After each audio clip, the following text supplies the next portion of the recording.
Hello, and welcome to Alchemy Mindset. I'm your host, Anna Hastie, business mindset coach for women and a sound healer.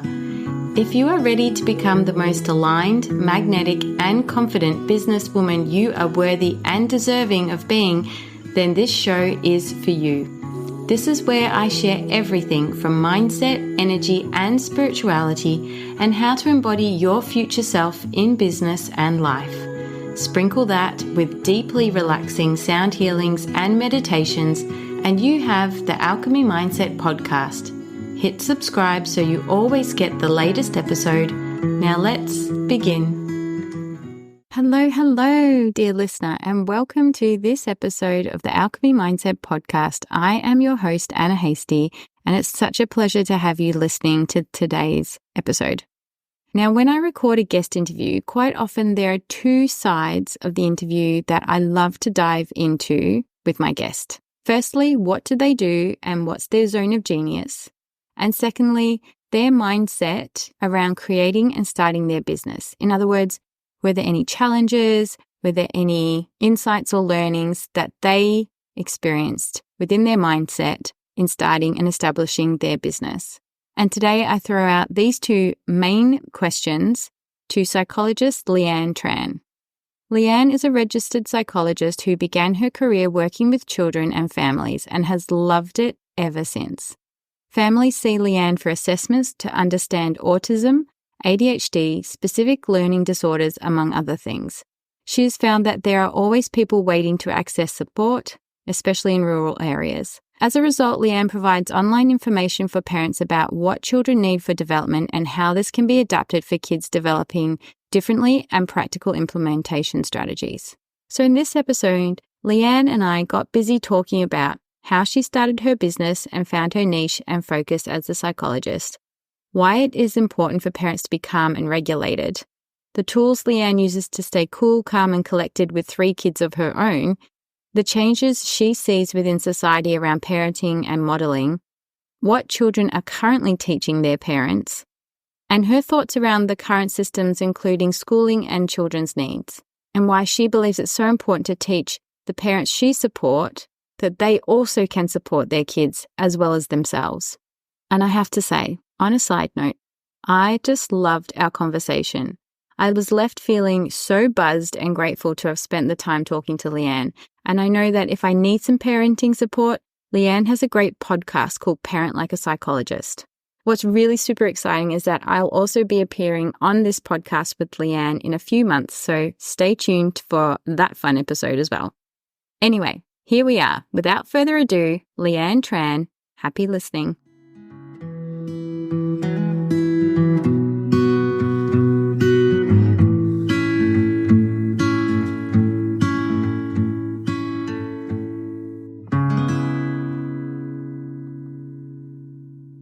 Hello, Leanne. Welcome. Hi. Welcome to Alchemy Mindset. I am so pleased to have you here on the show today, sharing everything around parenting like a psychologist. I know that's what you title your podcast, which is pretty cool. Yeah. I'm listening to some of those episodes. Very insightful. Thank you. Awesome. As well as coming on the show today, not to only share some really important information and knowledge around how you can support parents and their kids and raising them, but also your story, your journey behind starting your business. These are two things I'm always so curious about, is like people's story, what they do, their zone of genius, and how they started their business and all the little behind the scenes challenges that may have come up and how that can also help and support people in wanting to start their own business. So welcome. Yeah, thank you. Thanks for having me.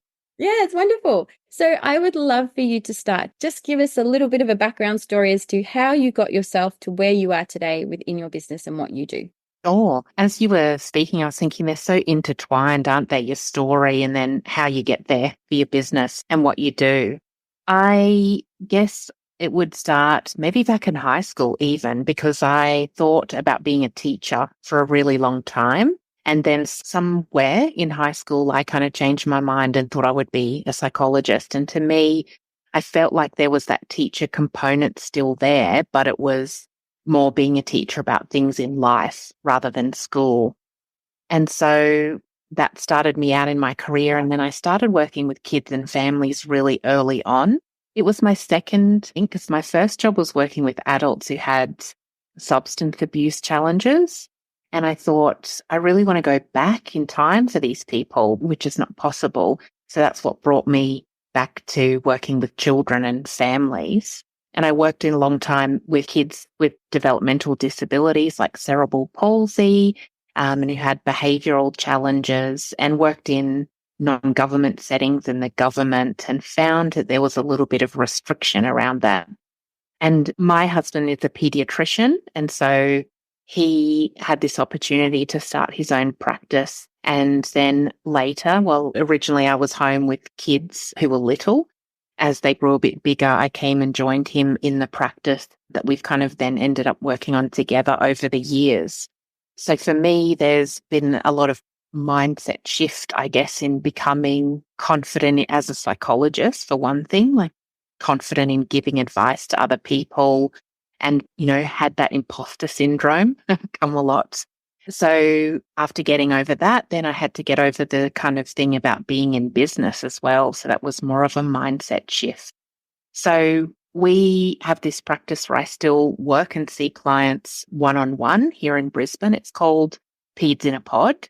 And I really love that work and connecting with families. But what I found is that I have 3 kids of my own as well. And often when families want to bring their kids to see a psychologist is after school or on the weekends, because they don't want school to be disrupted. But that's often when my kids need me.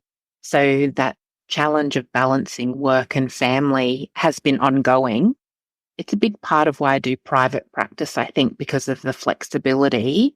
But then I've noticed I've been doing that for the last 10 years, and now I'm moving more into trying to offer online education for parents so that they can access that whenever it suits them, and I can create it when it suits my children and my family, so that there's a bit more synergy between what I can give and what people need.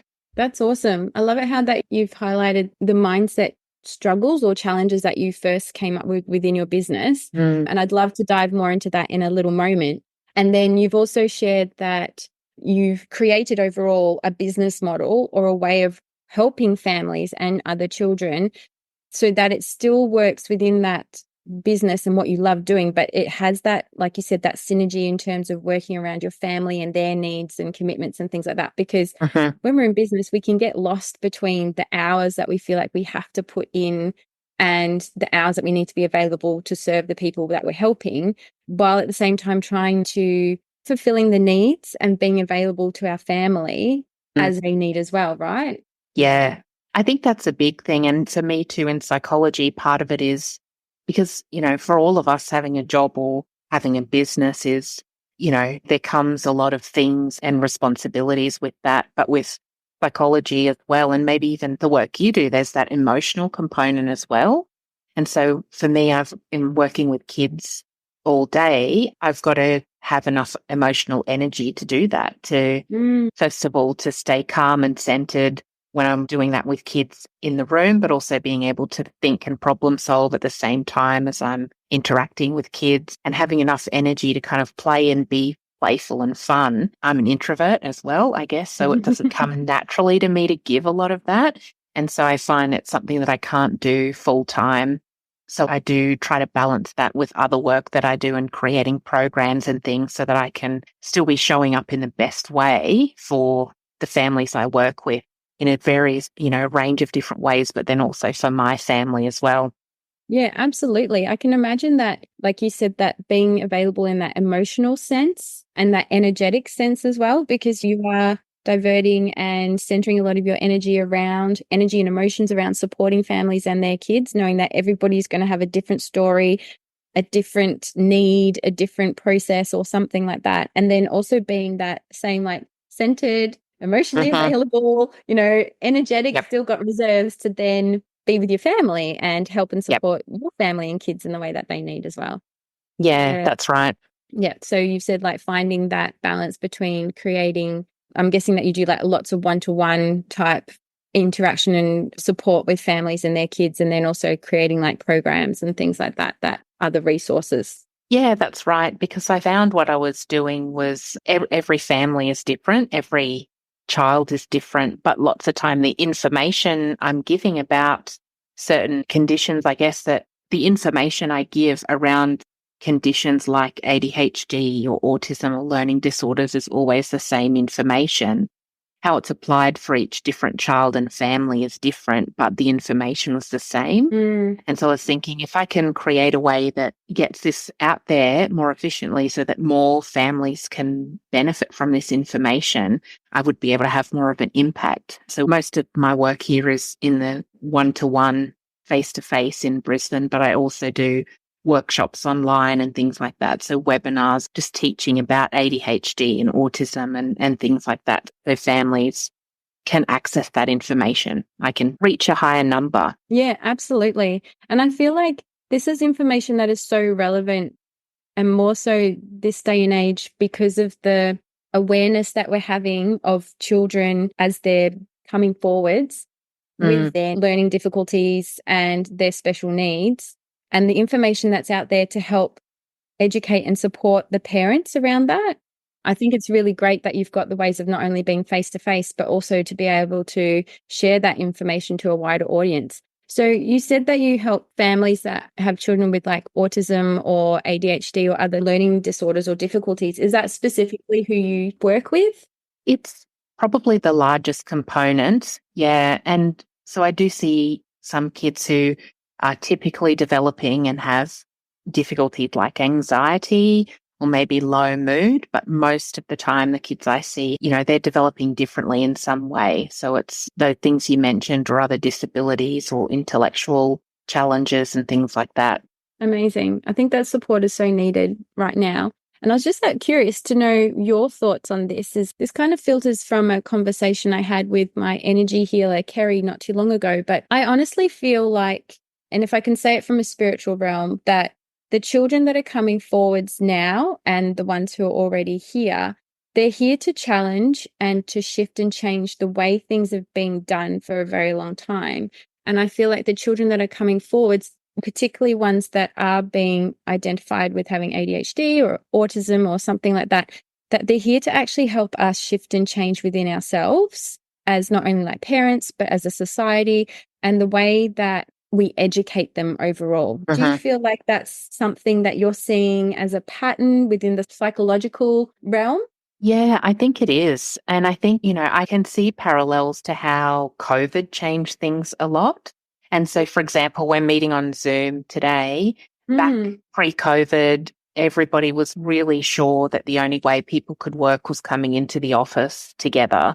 And then this pandemic hit and, everything changed. And all of those things that people said were barriers actually weren't, and things changed. And so I can see it at the moment. There is this really big kind of like tension between how schools do things, in particular in terms of, kids attending and learning. And that hasn't changed for hundreds of years. And yet the needs that the kids have are different. There's that mismatch between what, I guess it's not just schools, but it's society as well, what we expect kids to be able to do hasn't changed much yet. There's a big mismatch between lots of kids and the expectations. Yeah, absolutely. That's so interesting that you say that because I had been reflecting on that, just witnessing some of my friends who have children that are a bit older than Ava. So Ava's 18 months, but then there's children that are in like their early years of kindergarten or primary school.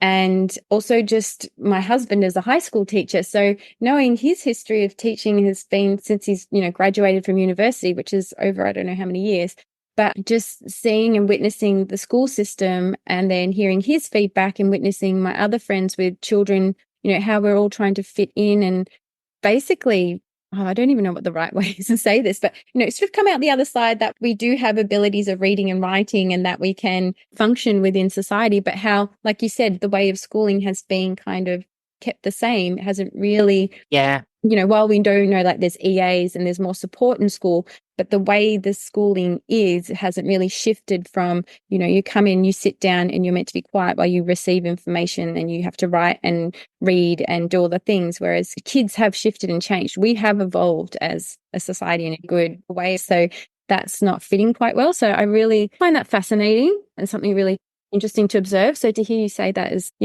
kind of puts a little spark on that. Yeah. Yeah, and it was an interesting question. I think too, we're seeing it in terms of then how that plays out is that there are a lot more kids now who are not able to go to school. So for whatever reason, that misfit is just so big that they're not attending school. Or we're seeing lots of kids who are trying to fit in that space and then have secondary challenges like anxiety coming from being that kind of thing we'd call as psychologists cognitive dissonance. The two things don't match up. So they're trying to be who they are, but they're also trying to fit in the expectations, and doing both creates this mental battle that's just too hard. And so then mental health is becoming more of a challenge as well. Yeah, absolutely. Yeah. And that's really great to hear you say that you're in a position where you're helping families, with children that may be experiencing anxiety and other stresses through life, schooling, etc. Because we do put a lot of emphasis that's really just what happens when you're an adult. We have a stressful life. We have, a certain situational trauma that creates anxiety, and that we have to find all the resources to move our way through it, regulate our nervous system, that kind of thing. But it's also prevalent and important to address the kids in that situation too, right? Absolutely. I was listening to another podcast the other day talking about this topic where we kind of assume that kids don't feel anxiety. We do see it as an adult type experience, but it's pretty common in kids. And it's more common in kids who have other challenges like ADHD or learning difficulties as well. So it's really important to take a step back and think about the expectations we're placing on kids as a society and the impact of that. Absolutely. Yeah, I think this whole space is shifting and changing as we speak, and as, you and I are moving within it. And I mean, I have no idea what Ava's capacities will be when it comes to the ages that she'll be able to step into schooling, and I'll be navigating all those things as a parent as well.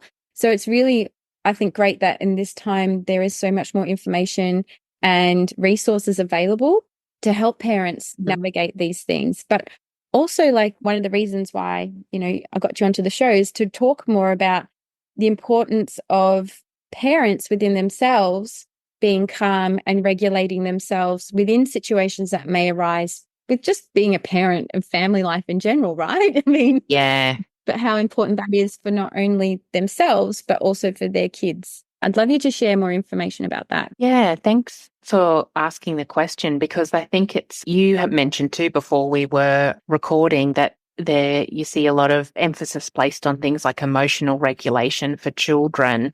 And just tying it back to your last point, isn't it interesting that we see anxiety as an adult kind of thing, but we see emotional regulation as a child type thing? Yeah, that is. I was just thinking the exact same thing, going, yeah, look at the polar opposites, but when in actual fact, everything needs the same attendance, right? Exactly. Yep. So it's paying attention to kids' feelings and, understanding their anxiety if it is there. But sometimes we fall into the trap as parents and adults to expect kids to be able to manage their own emotions beyond what's typical for their age. And sometimes we think that it's an innate quality that people have, being able to manage emotions, but it's actually something that kids need to learn through their development. So for me, a really important part of that is parents being able to do it, because I guess I may be a different psychologist to some in the fact that I think coming to see a psychologist is great, but trying to educate parents so they can help kids in their own home is going to be a much better outcome, because your child might see me for an hour a week or a fortnight to work on that, but they'll see you a whole lot more, and they care about what you think a whole lot more than they care about what I think of them. So using that role modeling that parents give to be able to show and teach their kids how to manage their emotions is just so much more powerful.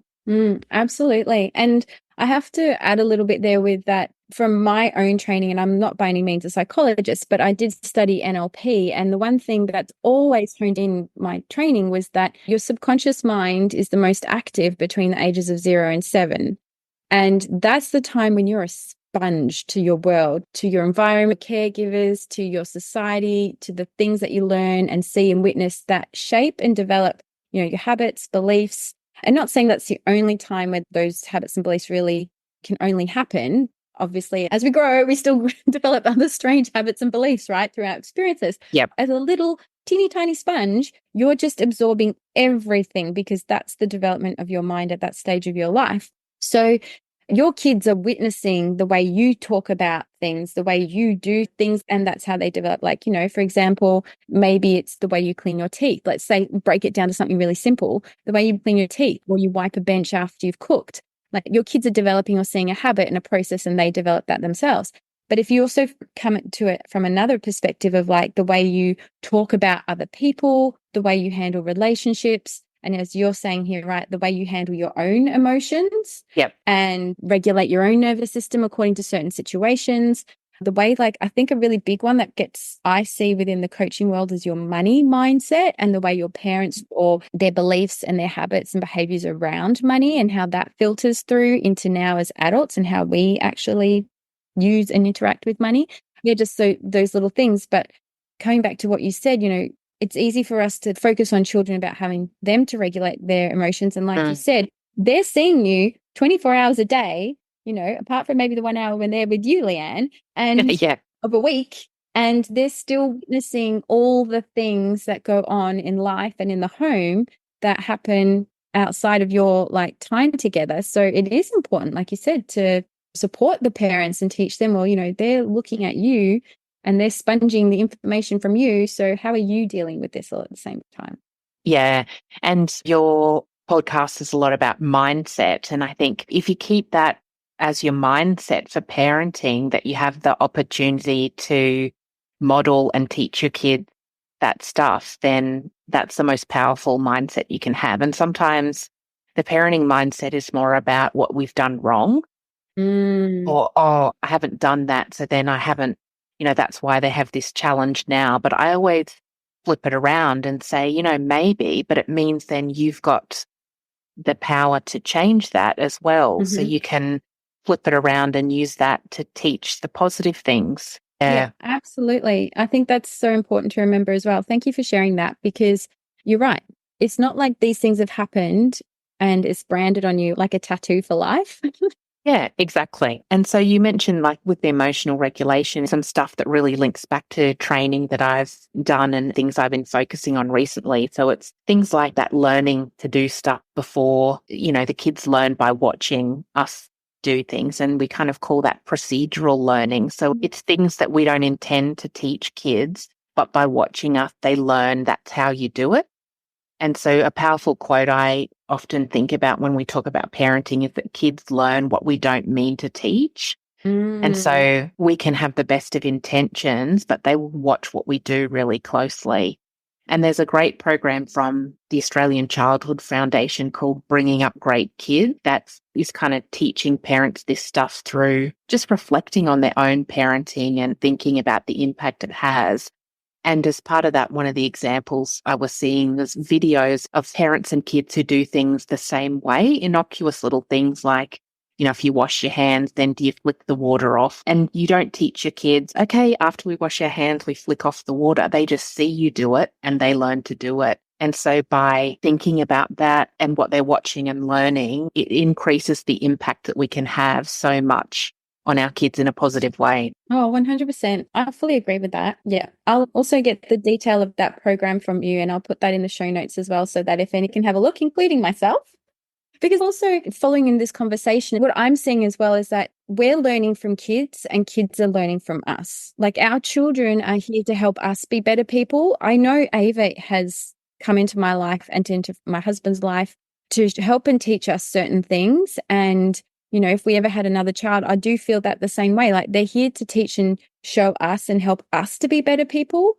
And at the same time, within that, I know Ava's going to have her own experiences and learnings and things that she needs to experience in this life. And that's something I can never control, but I can only help her be a better human being through being the best that I can. And knowing that, I'm not perfect. Nobody on this planet is perfect. But at the same time, teaching her that, mum will always be learning about herself and being the best that she can and experience different things to help, like, you know, like I said, I mean, I'm just keep saying it, like, be the best I can be. But I mean, I know it's important for myself within not only the work that I do, but personally to do meditation, but to experience other courses that can help bring, you know, a bit more calmness or clarity within my mind and my energy, to learn different things that put me a little bit outside of my comfort zone, so that she can see as well that it's okay to try different things and not to be great at everything. But this is what mum does to sort of help make her be a better mum.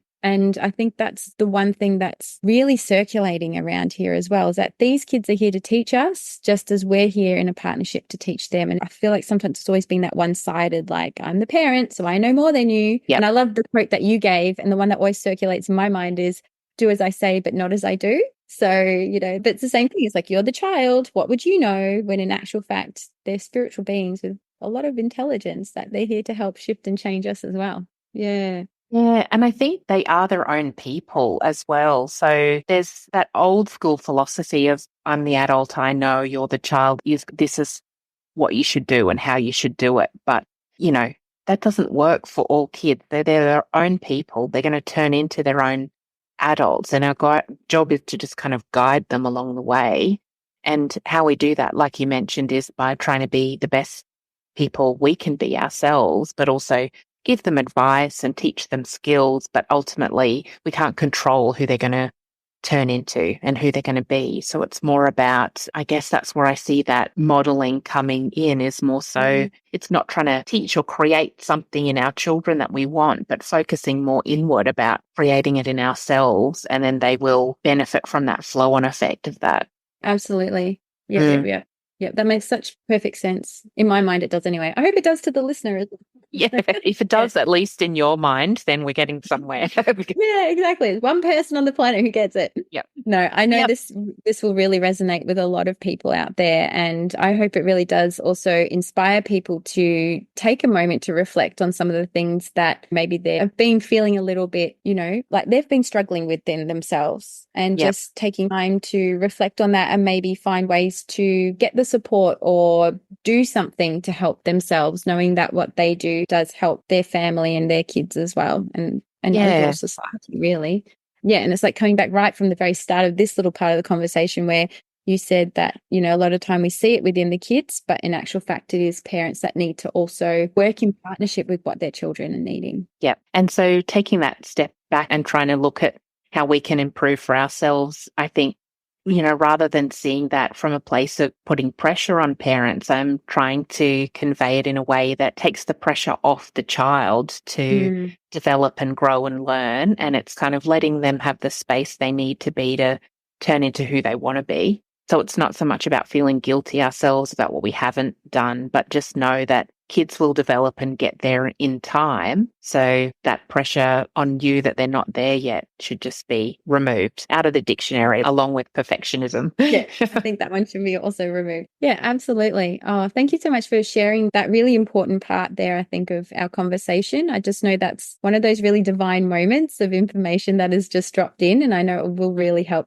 a lot of people out there and parents. I'm just curious also to know, like, some of the tools that you teach parents, how have you used them within your own experiences of being a parent and navigating motherhood and all the things that go on? Yeah, that's a really good question. And people don't often ask me that. I think because in that psychology role, there's normally that, like, not sharing much about yourself in the kind of session. So it's lots about me telling other people and practicing with kids, but I don't talk a lot about what I do. So it's nice to have the opportunity to do that. Yeah. I think for me, it kind of starts as I see it as big picture in terms of I'm trying to be conscious about the things that I choose to do and not do in life so that I can manage the baseline stress level I experience. And I say this about two kids all the time. The closer we are to our kind of flip the lid moment, the easier it is to happen.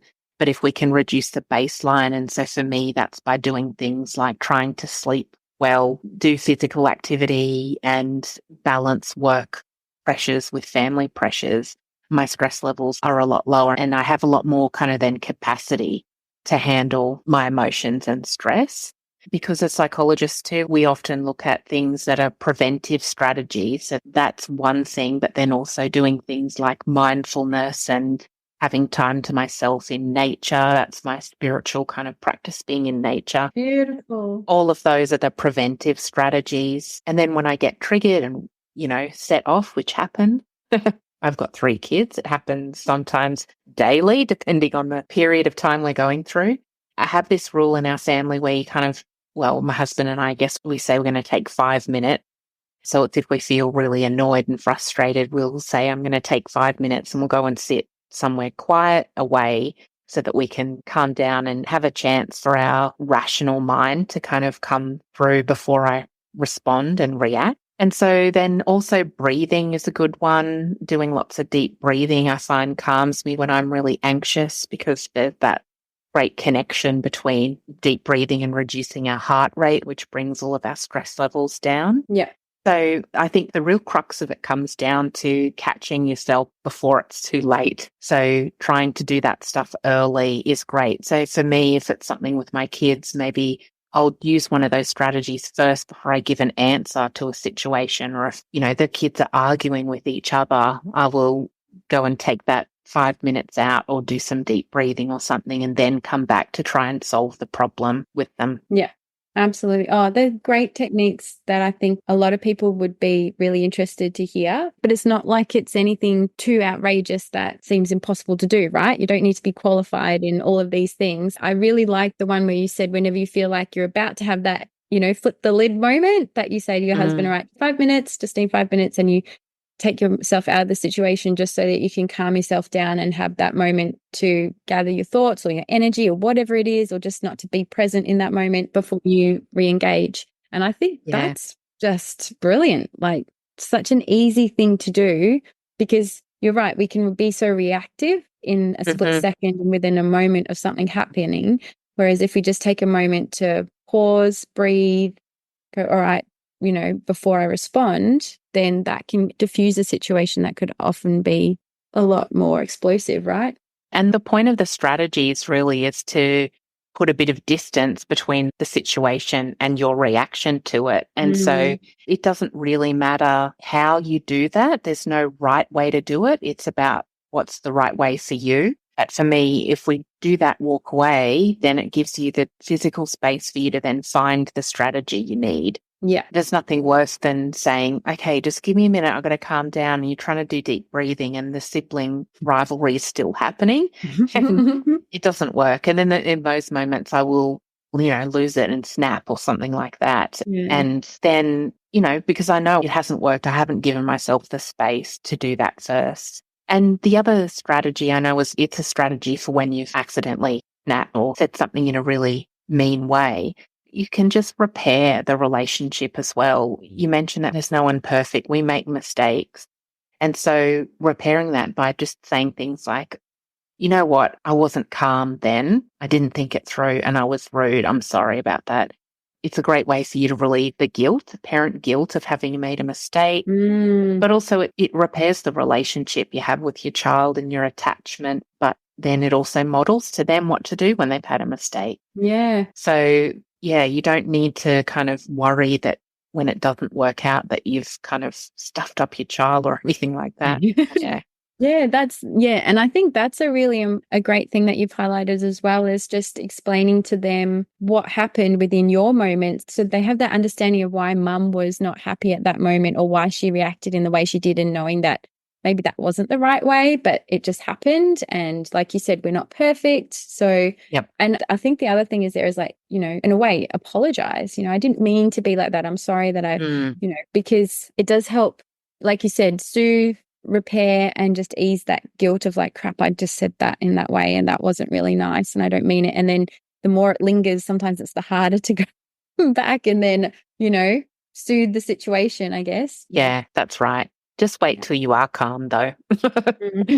I do remember another mum friend I used to sort of work alongside, and I did massage therapy, and she said, this morning I wasn't my greatest, I snapped at my kid, and then in the afternoon when I picked them up, we talked about, and I said, do you understand why I was a bit snappy this morning? And this is the things that were kind of like blah, blah, blah. And I really admired the way she did that and thought that was a really good example of great parenting in my mind. Like, you know, she got angry, she got upset, she was a bit, you know, annoyed because maybe they were trying to get out on time to get to school or whatever, and whatever happened, et cetera, the event, the moment, everything. And then the afternoon, it was like, well, this is why I felt like this, and just explained, and they had a conversation. And yeah, so I really feel like this is a really easy but great way of good parenting, is just being honest. Like, you know, I have these moments too because I'm human and it's not my best, but I try to be my best for you, you know. Yep. And it's naming the whole process for the kids as well, to, you know, you're talking about it, you're describing it so they can understand what happened, and then they can recognize it in themselves as well. And so there's nothing better than when your child's maybe been really rude or something and they come back and they say of their own free will, I'm sorry, I was rude, I was really angry, or I was annoyed. And, you know, that's all you can hope for. That's great kind of awareness and skills to have as a kid that then take into adulthood. Absolutely. I feel like these are all great things that are starting to occur that is really going to help shift and change society. And even like at the very start of this podcast, where you shared that one of your first jobs was working with adults who were recovering from substance abuse, and just thinking to yourself, like, I wonder what happened in your childhood. Like, how could that have been repaired or nurtured or taken care of better so that you wouldn't have landed in this situation? And this is the start. Like, what you're supporting parents in is the first steps in hopefully creating a more amazing society and culture around the fact that we're human beings and we're living this human existence, and we're going to have all these experiences, and we're all different. Yeah. I do share your view that it feels like there's a change in terms of more compassion coming through. That's the word, compassion. I love it. Leanne, I'd love to just flip the switch Yep. on our conversation, and just for you to share some of, like, going back to some of those mindset challenges when you first started your business. As most of the listeners know, like, my podcast and what I do is also about supporting entrepreneurial women in business, and particular, like, overcoming some of those mindset hurdles that overshadow us sometimes in terms of starting or initiating or pivoting or growing our business in whatever that might be. So you talked initially about confidence and imposter syndrome. How did you move through that, or where did you feel like that came up for you within initiating or starting working for yourself? Yeah, I think it came up before I started working for myself, in terms of, because I work with children, giving advice to parents when I wasn't a parent myself was the first kind of mindset challenge. But then I've noticed coming into private practice, working for myself, that there is that another mindset shift then about being worthy of the money that we're charging for our advice and our time. But that's something I notice in all people who start. So psychologists or the doctors that we have, we've got a lot of pediatricians as well. When there's that first step of you being out there on your own in private practice, it's a huge shift to get over the question of your worth. Do I know enough? You know, we never know it all. And so believing that we know enough to be able to help somebody is a mindset shift. And I think then, as part of psychology professional development, we have supervision at least 10 hours a year. So talking with other peers or people who know more than we do. And that's the big part of what has helped me through the mindset shifts, I think, because it's almost like having that mentor of somebody who's been there and been through it, and they can relate to how you feel, but also see it from the other side. And then, so that's kind of part of what I do now with psychologists, is do that mentoring and supervision for them as well. It's lots about reflecting on things and reframing it to see it from another point of view.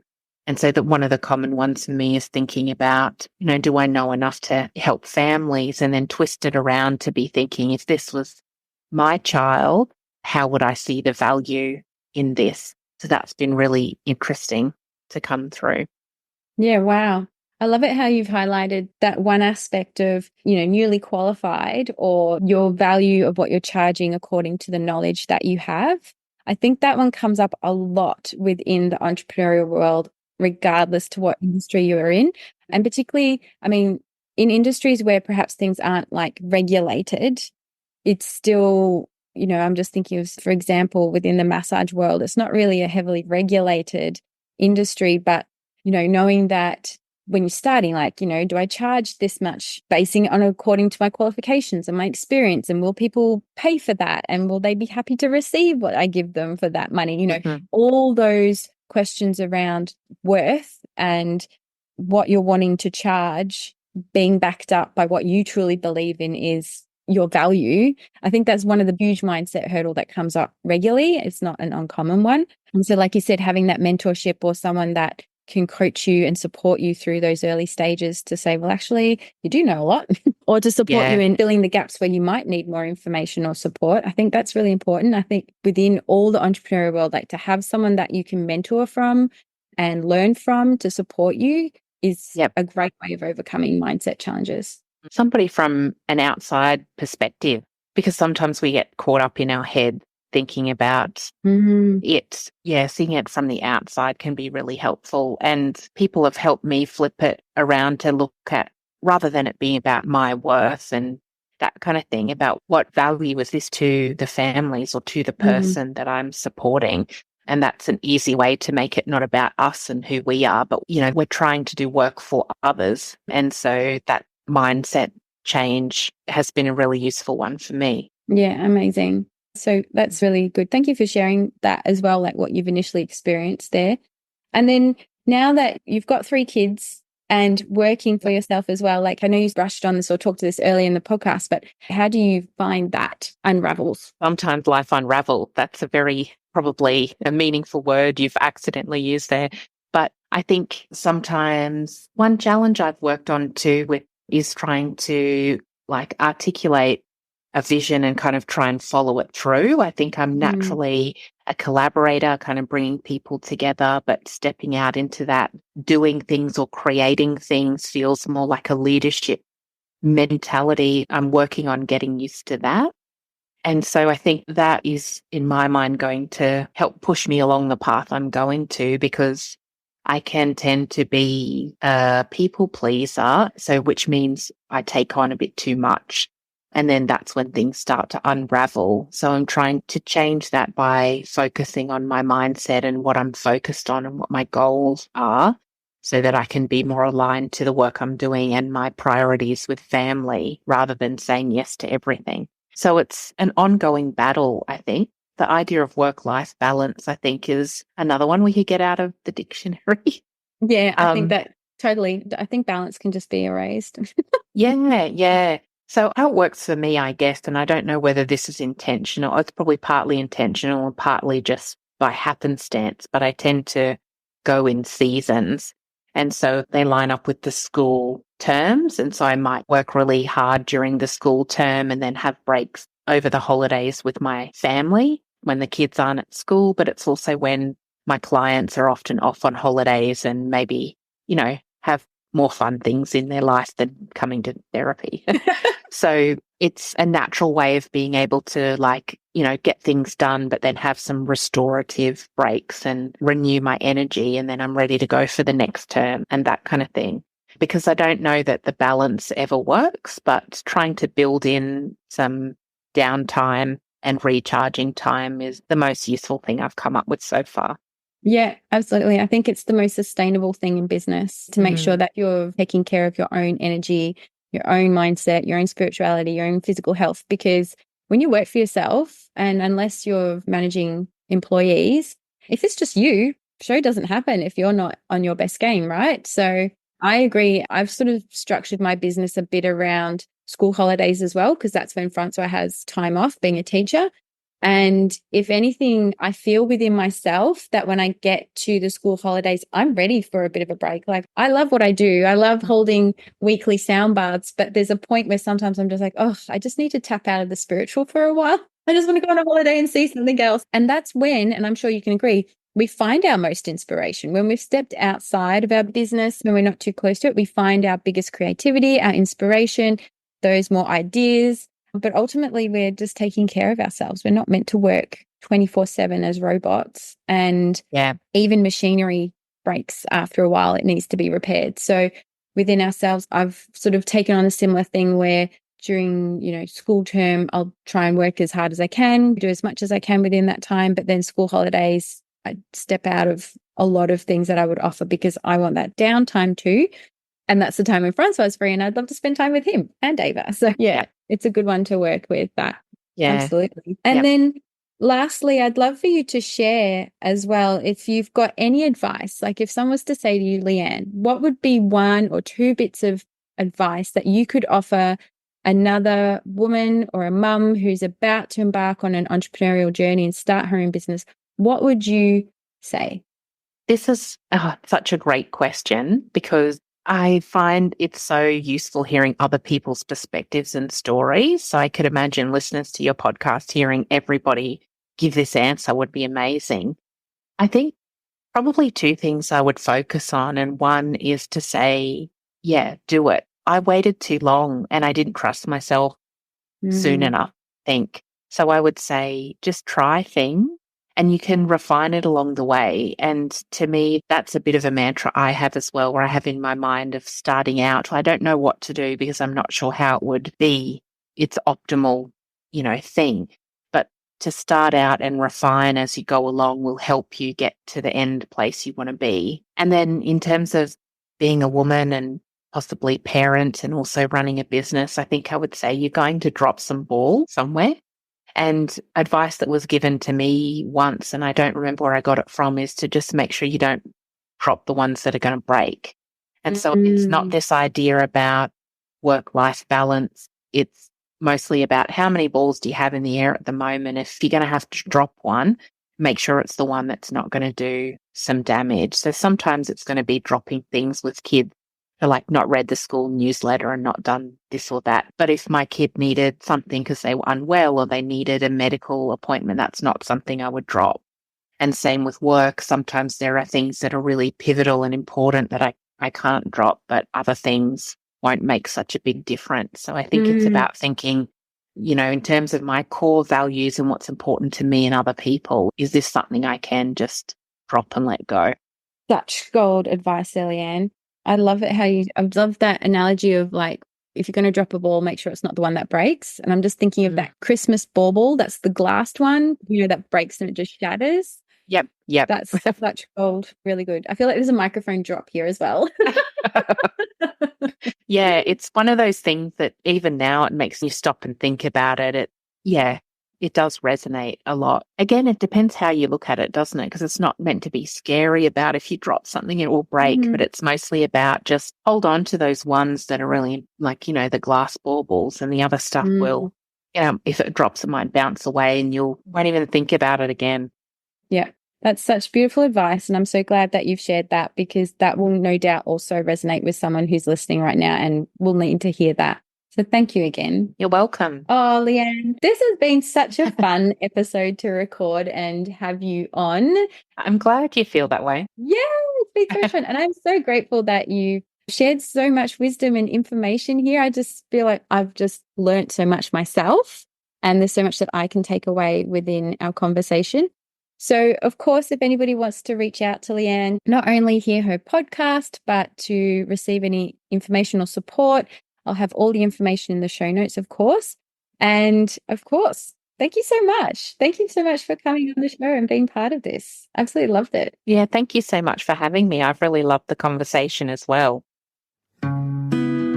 Thank you so much for tuning in and listening to today's episode. Please rate and review this podcast so that it can continue to thrive and reach more listeners. I love to know who my listeners are, so please screenshot this episode and tag me on Instagram at Anna F. Hastie. And I look forward to connecting with you in the next episode.